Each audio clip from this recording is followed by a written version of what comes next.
La primera pregunta a solucionar es: ¿ha violado alguna norma o ley el conductor y en su caso, cuál sería?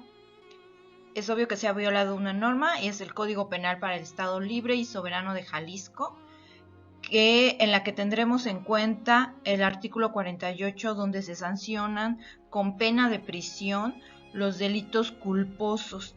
En este caso, si se causa un homicidio con alguna de las siguientes circunstancias: que sea con exceso de velocidad en más de 30 kilómetros por hora al límite establecido, lo que sí se cumple por en una zona habitacional donde el límite son 50 kilómetros y se determinó más o menos que iba entre 100 y 140 kilómetros por hora, se da esta causal.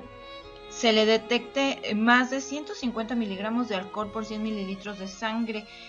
Esto no se puede determinar al 100%, ya que, como vimos en los videos, se tardan casi 5 horas en hacerle las pruebas de alcoholemia que determinarían el exacto. Se puede tener indicios, se sabe que tenía mucho alcohol en la sangre y eso disminuye su capacidad de respuesta. Entonces esto se traduce a agravantes dentro del delito cometido.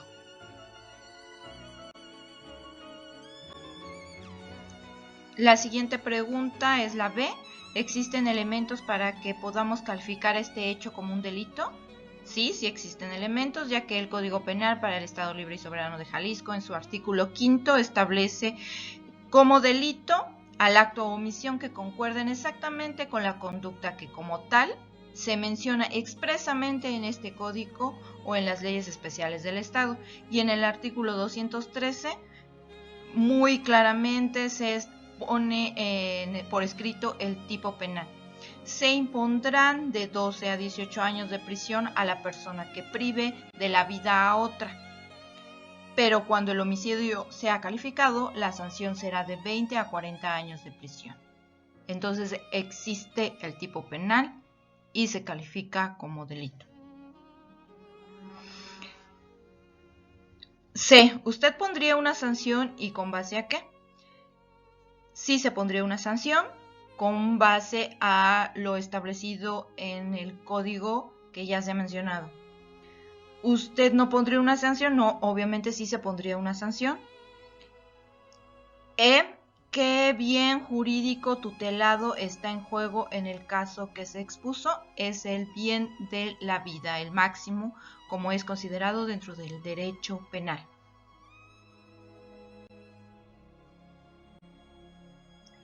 Por último, ¿existen elementos de imputabilidad para el conductor?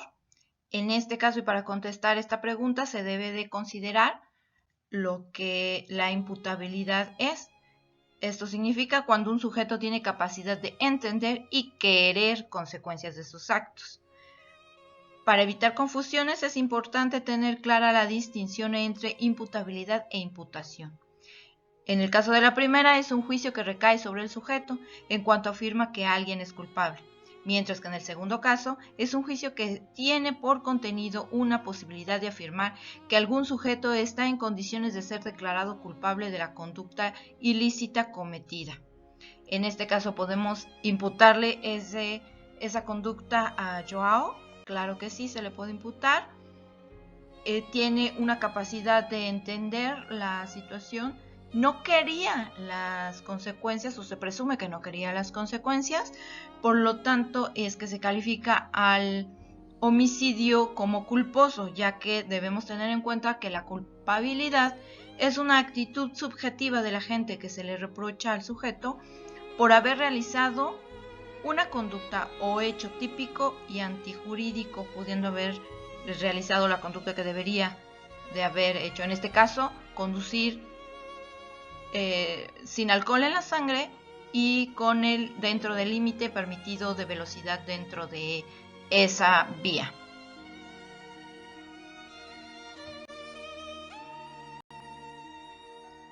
¿Quiénes serían los sujetos activos y pasivos del presente caso? El sujeto activo es el conductor del vehículo, Joao Malek. y los pasivos son las víctimas factales en esta situación. ¿Merece una sanción, una pena o nada el conductor? Sí merece una pena que será determinada por el juez de la causa conforme a lo establecido en el Código Penal para el Estado Libre y Soberano de Jalisco. Por lo tanto, podemos concluir que existe un homicidio culposo en tránsito vehicular con las agravantes de ir a exceso de velocidad y en estado de ebriedad, si lo cual no está bien determinado. Hay testigos y hay indicios que así lo señalan. Se viola una norma, existe un delito, una sanción, elementos de imputación para el sujeto de Joao, que sería el sujeto activo, y se merece una sanción que ya será determinada por el juez de la causa.